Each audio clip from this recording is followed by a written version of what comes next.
siguiente invitado al doctor Héctor Velarde. Él es gastroenterólogo de la Clínica Ricardo Palma y hablaremos acerca de los parásitos intestinales. A él lo tenemos en una llamada, en una videollamada, y hasta ahí me parece el doctor.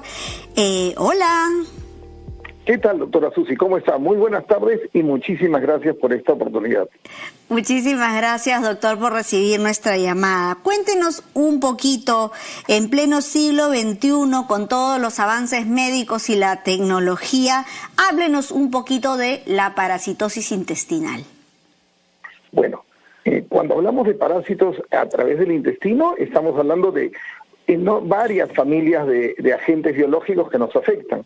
Tenemos los protozoarios, que son pequeños seres unicelulares. Tenemos los famosos helmintos, los gusanitos, como dicen muchas personas, que van desde los ascaris hasta gusanos mucho más evolucionados, como los tronfiloides. Y tenemos los famosos trematos, los céstodes, que son las famosas tenias, dentro del grupo de los helmintos también, ¿no? Que nos pueden afectar. Algo importante es que estos parásitos nos pueden alcanzar de dos maneras. Uno, a través de la ingesta de alimentos que están contaminados, y otros, existen parásitos que pueden ingresar a nosotros a través de la piel, ¿no? Por el mal hábito de caminar descalzo en zonas de ríos o aguas contaminadas, por ejemplo, ¿no? En pleno siglo XXI, es cierto, los parásitos todavía nos alcanzan y nos afectan. Nos han acompañado desde el inicio de la evolución, en la escala del evolutivo de nosotros como seres humanos, y probablemente hasta el último día que un ser humano exista sobre la faz de la Tierra, los parásitos van a estar ahí también, siempre acechándonos. ¿Sigue siendo la parasitosis tan prevalente en el Perú como lo era hace algunos años? Definitivamente todavía mantenemos índices altos de parasitosis por dos factores. Uno, definitivamente, el manejo del agua. Tenemos muchas veces muchos problemas para el manejo del agua, el tema del agua contaminada, el tema de consumo, la exposición de alimentos con agua no hervida, la falta de higiene de alimentos, la falta de desinfección de las hortalizas, las lechugas, etcétera, etcétera. Ese es un rubro. Y el otro, el tema de la manipulación de alimentos. Si bien el Perú es un país con cultura de lavado de manos, eso es algo en lo que nunca podemos descuidarnos, y tenemos que incidir en estos aspectos, porque muchas veces ingerimos trofozoitos o ingerimos parásitos a través de una manipulación contaminada de alimentos, ¿no? Y otro, en zonas de la selva o en zonas incluso en Lima, incluso en zonas cercanas a los silos, todavía se mantiene el mal hábito de andar descalzo, ¿no? Claro que sí, doctor. La verdad es que este es un problema, más que nada un problema de salud pública, y obviamente la educación y la prevención van a ser los pilares fundamentales para disminuir la parasitosis en nuestro país. Doctor, ¿qué rol juegan los alimentos callejeros en este tipo de transmisión de parásitos? Bueno, no solo los alimentos callejeros, y en general todos los alimentos.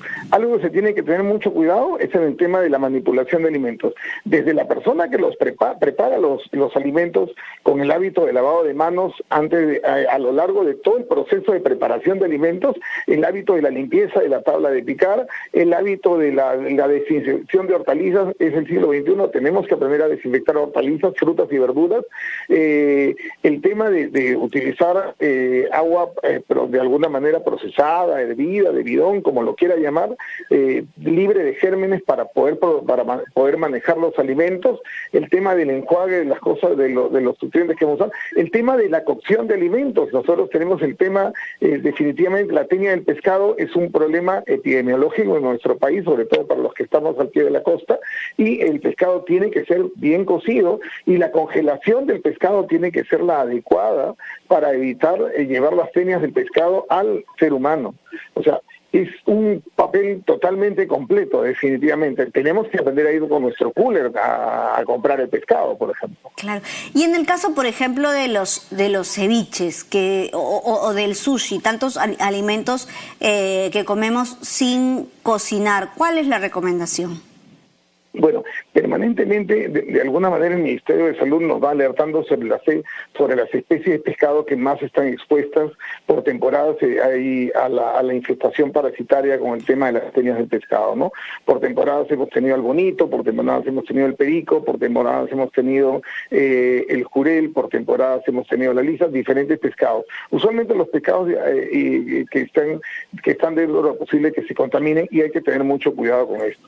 Sobre todo en el tema de congelación de alimentos. El pescado, una vez que sale del mar, tiene que pasar a una congeladora antes de ser llevado directamente a los centros de expendio de alimentos. Esas tienen unos parámetros y una temperatura adecuada, sobre todo que siempre tiene que mantenerse. En el caso de la pesca artesanal, tiene que mantenerse también los parámetros de congelación del pescado. Las tenias no sobreviven a la congelación por debajo de 18 grados, y eso es algo que tenemos que tener en cuenta. En el caso de la preparación de alimentos en la casa, sí, el pescado tiene que ser cocido. Un alimento con cuidado, siempre tenemos un riesgo con los ceviches. Usualmente nosotros, afortunadamente, los pescados que solemos utilizar para ceviches son pescados con muy poca tasa de infestación parasitaria. En el caso del sushi es todo lo contrario. Ahí a veces sí nos exponemos a algunos pescados que pudiesen estar. Ahí depende mucho como hablamos del sushi, depende del itamae, es decir, de la persona que esté preparando el sushi, claro, el guardar los parámetros adecuados, tener una congeladora apropiada para poder mantener el pescado adecuado hasta el momento en que lo vaya a preparar. Claro que sí, doctor. Doctor, ¿los niños son más vulnerables a las parasitosis intestinales? Realmente somos todos. En el caso de los niños a veces es mucho más por los colegios. O sea, si tengo un niño con por ejemplo, con oxiuros, con enterobius, que le llamamos nosotros, ese parásito que produce mucho prurito a nivel del ano, y que sigue un ciclo en el cual pasa por la vía tracheal y pulmonar. Si un niño con oxiuros estornuda en el salón, probablemente me contaminó ya todo el salón, ¿no? Comenzando por los profesores, tenemos mucha consulta de profesores de colegios con enterobiasis también. Eso es algo que si bien son parásitos fáciles de tratar, a veces nos olvidamos que el tratamiento en ese caso tiene que ser también a la familia, ¿no? Porque si queda un familiar con enterobius, entramos en un ciclo en el cual nos infestamos de unos a otros dentro de una casa, o los niños se infestan de unos a otros dentro del salón. No siempre los tratamientos estos preventivos en los cuales uno dice voy a desparasitar al niño funcionan, porque muchas veces esos tratamientos suelen ser dosis muy bajas y suelen ser abarcar solo una cantidad muy limitada de parásitos. Entonces no son preventivos en general para todas las parasitosis o todas las helmintiasis en general. De hecho, ninguno de estos esquemas cubre protozoarios, ¿no? O parásitos microscópicos. Claro, entonces lo que podríamos hacer es dar una falsa sensación de seguridad, la cual no estamos teniendo con estos protocolos. Doctor, cuéntenos, ¿qué síntomas, qué signos nos hacen encender las alarmas de una parasitosis intestinal? Pueden ser cientos. En general, por ejemplo, lo más común suelen ser gases, distensión, balonamiento, aumento de sonidos del abdomen, el bruxismo, el chirrío de los dientes de los niños durante la noche, alteraciones del sueño a veces, la flatulencia exagerada, gases expelidos con mal olor muchas veces, muy fétidos, los problemas nutricionales. Hay parásitos que atacan la parte alta del tubo digestivo y nos llevan a anemia por deficiencia de vitamina de ácido fólico. Muchos jóvenes y adolescentes los vemos, piensan que se trata de gluten y no es un problema de gluten, es un problema de parasitosis. El estudio de heces es mandatorio y tiene que ser completo, y la muestra de heces tiene que quedar fresca para poder hacer un estudio adecuado. Cuando nosotros, en general, como médicos, pedimos un estudio de heces, no lo pedimos por gusto, y menos en un país como Perú. Tiene que hacerse. Hay mucha reticencia de las personas a hacerse un estudio de heces. Hay parásitos también que pueden llegar a como el estrongiloides, que ingresa a través de la piel, que puede diseminarse por todo el organismo. Tenemos encefalitis por estrongiloides, pancreatitis por estrongiloides, problemas biliares por diarrea crónica por estrongiloides, claro, mala absorción por neumonía asociada a estrongiloides. O sea, dependiendo del tipo de parásito que nos infestamos, el espectro de síntomas puede llegar a ser ilimitado en algún momento. Cuénteme, yo sé que hay muchas mamás que utilizan automedicación cuando piensan que los chicos, por lo menos en la oxiduriasis, las madres suelen automedicar a los chicos. Cuéntenos por qué esto de acá no es lo correcto y lo correcto es ir al gastroenterólogo y seguir un correcto protocolo. Si bien los tratamientos naturales de alguna manera pueden llegar a ser una ayuda importante, sobre todo cuando no tenemos recursos como la leche de ojé en la selva, el té de orégano en Lima, por ejemplo, los extractos estos de perejil pueden ayudar. En general, las semillas de papaya o las semillas de zapallo, en general estos tratamientos pueden resultar a ser muy limitados. Nos ayudan para algunas formas para las formas larvarias, para formas adultas de oxiuros, por ejemplo, ya que mencionan los oxiuros, pero en formas larvarias no me ayuda para nada, totalmente. El huevo de oxiuro no lo elimina, entonces solamente estoy apagando parcialmente el incendio. Lo que tengo que hacer es el estudio completo de heces, hacer el diagnóstico y dar el tratamiento completo al niño y a toda la familia, si es que se trata de minto. El otro punto es que estoy hablando ahí solamente trato una variedad del minto, pero si el niño tiene ascaris, si el niño tiene yardia, que es un parásito microscópico, u otros amebas, por ejemplo, ahí no estoy haciendo mucho. Claro que sí. Ahí sí necesito un tratamiento más complejo y para esto necesito hacer un coprocultivo que por lo general, si no me equivoco, debe ser 3 muestras, ¿verdad, doctor? Así es lo ideal para evaluar la sensibilidad diagnóstica. Una muestra de heces única y simple tiene una sensibilidad diagnóstica de 27%. Con 3 muestras yo elevo la sensibilidad diagnóstica. Depende de lo frescas que lleguen las muestras al laboratorio. Y algo importante, la no suplantación. Aunque no lo creas, muchas veces tenemos adultos en muchos centros laborales que envían la muestra del perro, del gato, de alguna otra persona y no envían la muestra que les corresponde. Así no podemos hacer diagnósticos. Claro. Y estas muestras deberían ser, como dijo, muestras frescas y tienen que ser de días consecutivos o pueden ser de días diferentes. 3 días diferentes. No importa que no resulten seguidos, pero 3 días diferentes es lo ideal. Ok, doctor. Doctor, ¿la anemia infantil podría estar relacionada con la parasitosis intestinal? Definitivamente, tanto la anemia como la malnutrición. Existen parásitos que pueden afectar la parte final del intestino delgado, donde se absorbe la vitamina B12 y tenemos niños con déficit de vitamina B12, que es una forma de anemia. La anemia por déficit de hierro definitivamente puede verse por parásitos que afecten la parte alta del tubo digestivo. Hay parásitos que se anclan con sus ventosas en la parte del intestino y asimilan nutrientes y generan anemia y sangre, cantidades microscópicas de sangre, y en función de la cantidad de parásitos, el niño termina con un cuadro de anemia por déficit de hierro tremendo. La anemia, existen parásitos que pueden localizarse en la parte final del recto y por las ventosas que tienen tomar cantidad, alimentarse de la sangre del niño en esta zona y complicarnos con un prolapso rectal, que por la causa parasitaria es la causa más frecuente de prolapso rectal en niños, ¿no? En general, sí, anemia y malnutrición están de la mano con problemas parasitarios. Doctor, ¿y cuál es la influencia de los animales domésticos en casa para esto de las parasitosis? ¿Hay algún riesgo añadido al tener una mascota? Cuando hablamos de mascotas, usualmente hablamos de perros y gatos, más riesgo tienen las mascotas de infestarse de nosotros que nosotros de la mascota. Realmente más, el problema siempre es más propio de nosotros los seres humanos, que tenemos que tener mucho cuidado con el proceso de manejo del agua, el lavado de manos y la manipulación de alimentos. Ok, hacia la mascotita también, ¿no? También hay que lavarse las manos también, porque yo veo gente que a veces a la pobre mascota le da el agua sin hervir, no se lava las manos y le dan el alimento, y muchas veces nosotros, como dice usted, estamos contagiando más a los animalitos que los animalitos a nosotros. Doctor, ¿ese es un problema que se considera actualmente un problema rural o es también un problema urbano? No, las parasitosis definitivamente son cosmopolitas, tan cosmopolitas como el ser humano. En zonas muy urbanas vemos muchas parasitosis.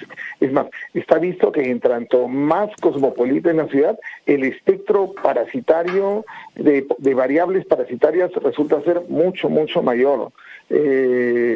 Si bien la posibilidad de encontrar las entidades parasitarias en Lima pueden ser de un número, pero si yo me mudo a una ciudad mucho, mucho más grande, tengo muchas más posibilidades de adaptarme a parásitos de todas las partes infectarme con parásitos de todas partes del planeta. Claro, además también hay que tener en cuenta también la migración, ¿no? Países que tienen gran migración, gran cantidad de seres humanos pues de diferentes países, también hay mayores contagios de diferentes parásitos exportados, ¿no? Yo recuerdo que en Argentina por ejemplo, yo vivía con 10 roommates y cada uno era de un país diferente y nos íbamos contagiando cosas de diferentes países y ahora me ha hecho acordar usted de esta anécdota. Doctor. El riesgo de la globalización. Sí, el riesgo de la globalización. ¿Por qué sigue siendo un tema tan invisibilizado en medios? Porque yo escucho que en todos los medios de comunicación hablan de cáncer, hablan de diabetes, hablan de enfermedades tiroideas, pero casi nadie habla de parasitosis. ¿Por qué ese miedo a hablar de la parasitosis? De alguna manera siempre existe el temor, la vergüenza, la estigmatización con el tema de sufrir un problema parasitario, y eso son cosas que no deberían ocurrir, deberían conversarse un poco más, porque si alguien es expuesto a una parasitosis, quiere decir que todas las personas de su entorno están expuestos también a esa posible infestación. Entonces eso se tiene que conversar para que todos en general, por solidaridad, tomemos nuestras precauciones.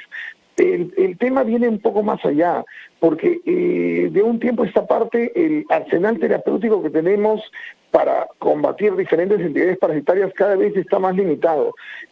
Hace unos 10 años el espectro de fármacos para tratar parasitosis era mucho mayor y cada vez tenemos menor cantidad. De un tiempo a esta parte el Perú tiene medicina solo para tratar protozoarios, albendazol para tratar el mintos, nitazoxanida como producto nuevo, y las tenias no tenemos tratamiento para tenias comercialmente en el país, o cada vez se encuentra menos. Entonces, y sin embargo, cada vez consumimos más productos marinos crudos. Entonces, es algo en lo que se tiene que trabajar en general, ¿no? Sí, sobre todo porque los parásitos siempre están en todas las listas de enfermedades emergentes, siempre vamos a encontrar parasitosis. Cuando se hacen los trabajos para ver qué entidad emergente tenemos, siempre vamos a encontrar un parásito por ahí. Claro que sí. Doctor, yo me acuerdo que cuando era estudiante de medicina y llegamos la parte de medicina rural, el Estado tenía unas campañas masivas de desparasitación. ¿Esto sigue siendo así? ¿Qué opina usted de estas campañas? ¿Tuvieron éxito, no tuvieron éxito? ¿Se hacen, no se hacen más? El éxito para poder erradicar parásitos en una zona endémica primero comienza por conocer la zona. Hay que hacer los estudios epidemiológicos de cada lugar del Perú, cada pueblo del Perú, cada zona del Perú, con nuestros pisos altitudinales y todo. Eso representa un espectro epidemiológico totalmente diferente. Es importante tener una idea del espectro de la zona en la que yo manejo para poder definir mi estrategia. En algunas zonas